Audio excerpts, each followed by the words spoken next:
नमस्कार दोस्तों, आप देख रहे हैं महानगर समाचार। मैं हूं अशोक निगम। आइए देखते हैं आज की ताजा खबर। आदरणीय प्रधानमंत्री जी, उत्तर प्रदेश के आदरणीय मुख्यमंत्री जी, आदरणीय राज्यपाल महोदया, देश के आज विद्यमान सभी पंथ संप्रदायों का प्रतिनिधित्व करने वाले हमारे संत ऋषि आचार्य गण और समाज के सब स्तरों का प्रतिनिधित्व करने वाले निमंत्रित महानुभाव, आज का आनंद शब्दों में वर्णनातीत है और उसके वर्णन करने का प्रयास इसके पहले के वक्तव्यों में अच्छा हो गया है। यह भी बता दिया गया है और हम जानते भी हैं कि आज अयोध्या में रामलला के साथ भारत का स्व लौट के आया है।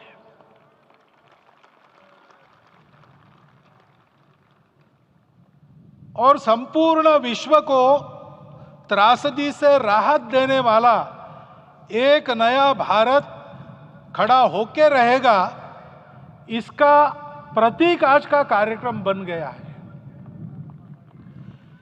ऐसे समय में आपके उत्साह का, आपके आनंद का वर्णन कोई नहीं कर सकता।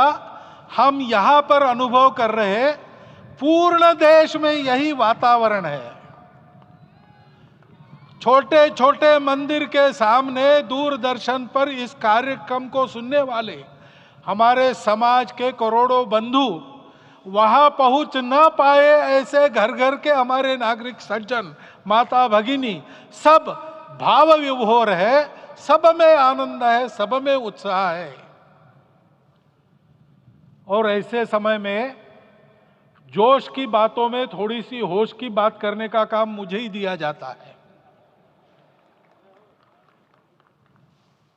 आज हमने सुना कि इस प्राण प्रतिष्ठा महोत्सव में पधारने के पूर्व प्रधानमंत्री जी ने कठोर व्रत रखा।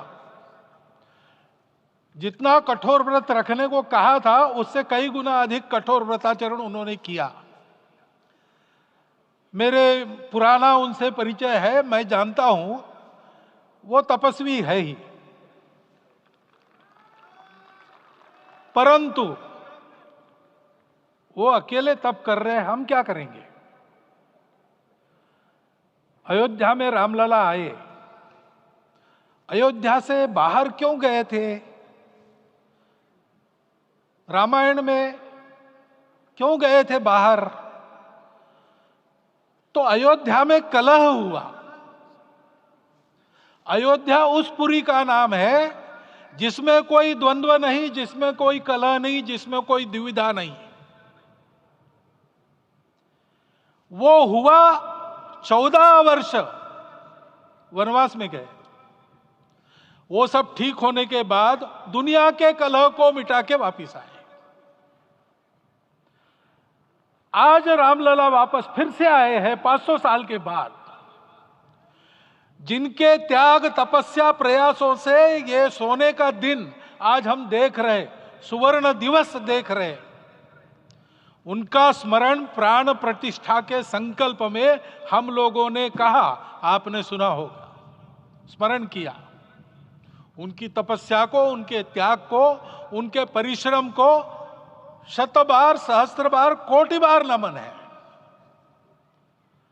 रामलला के यहां इस युग में आज के दिन फिर वापस आने का इतिहास जो जो श्रवण करेगा वो राष्ट्र के लिए कर्म प्रवण होगा और उसके राष्ट्र का सब दुख दैन्य हरण होगा।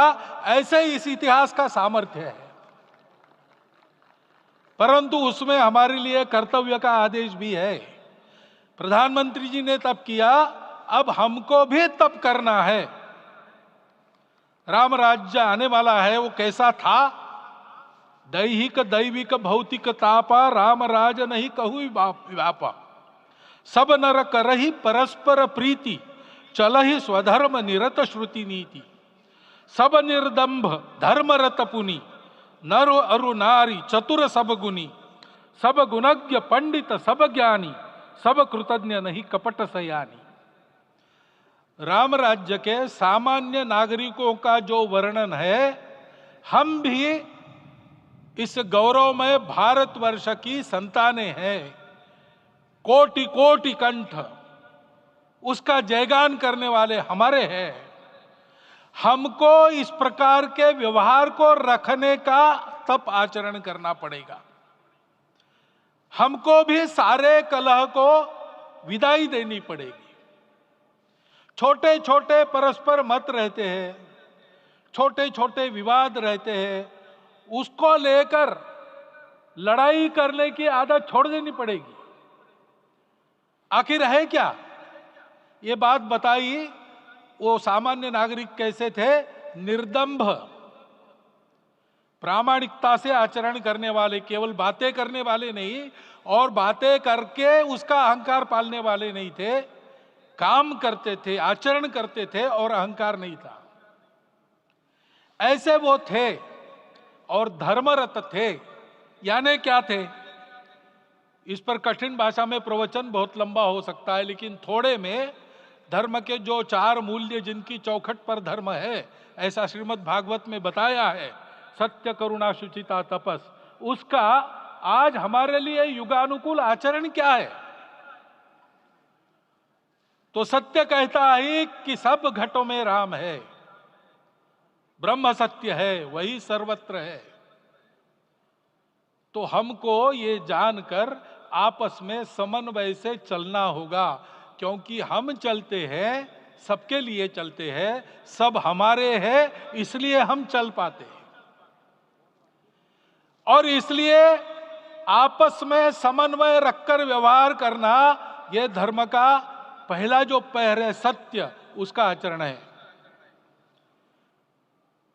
करुणा दूसरा कदम है, उसका आचरण है सेवा और परोपकार। सरकार की कई योजनाएं गरीबों को राहत दे रही, सब हो रहा है, लेकिन हमारा भी कर्तव्य है, ये सब समाज बांधव हमारे अपने बंधु है।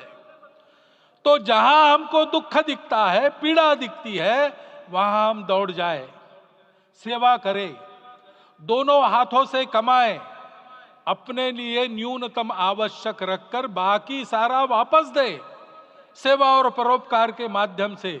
यह करुणा का अर्थ आज है। शुचिता पर चलना है, यानी पवित्रता होनी चाहिए। पवित्रता के लिए संयम चाहिए, अपने को रोकना है। सब अपनी इच्छाएं, सब अपने मत, सब अपनी बातें ठीक होंगी ही ऐसा नहीं, और होगी तो भी अन्यों के भी मत है, अन्यों की भी इच्छाएं हैं। और इसलिए अपने आप को संयम में रखते हैं तो सारी पृथ्वी सब मानवों को जीवित रखेगी। गांधी जी कहते थे, earth has enough for everyone's need, but it cannot satisfy everyone's greed. तो लोभ नहीं करना, संयम में रहना और अनुशासन का पालन करना, अपने जीवन में अनुशासित रहना, अपने कुटुंब में अनुशासन रहना, अपने समाज में अनुशासन रहना। सामाजिक जीवन में नागरिक अनुशासन का पालन करना। भगिनी निवेदिता कहती थी कि स्वतंत्र देश में नागरिक संवेदना रखना और नागरिक अनुशासन का पालन करना, यही देशभक्ति का रूप है। इससे जीवन में पवित्रता आती है। और तपस का तो मूर्तिमान उदाहरण आपके सामने आज दिया गया। व्यक्तिगत तपस तो हम करेंगे, सामूहिक तपस क्या है? संगच्छध्वम संवदध्वम संवो मनांसी जानता। हम साथ चलेंगे, बोलेंगे आपस में, उसमें से एक सहमति का संवाद निकालेंगे, एक ही भाषा बोलेंगे, वो वाणी मन वचन कर्म समन्वित होगा और मिलके चलेंगे, अपने देश को विश्व गुरु बनाएंगे। ये तपस हम सबको करना है। 500 वर्षों तक अनेक पीढ़ियों ने लगकर परिश्रम करके प्राणों का बलिदान देके खून पसीना बहाकर आज ये आनंद का दिन सारे राष्ट्र को उपलब्ध करा दिया। उन सब के प्रति हमारे मन में कृतज्ञता है। मैं यहां बैठता हूं तो मेरे मन में विचार आता है कि मुझे बिठाया, मैंने क्या किया। वो तो जो उन्होंने किया उसका प्रतिनिधि भी मुझे बनाया गया है। उस प्रतिनिधि के नाते मैं ये अवदान स्वीकार करता हूं और उन्हीं को अर्पण करता हूं। परंतु उनका ये व्रत हमको आगे लेके जाना है।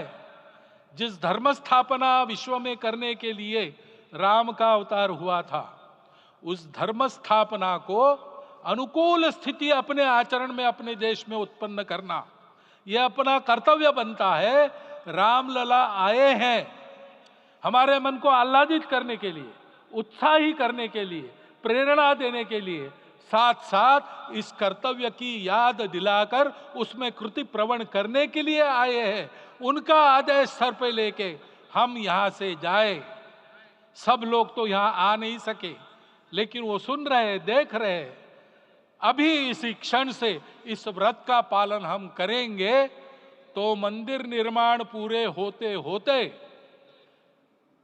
विश्व गुरु भारत का निर्माण भी पूरा हो जाएगा।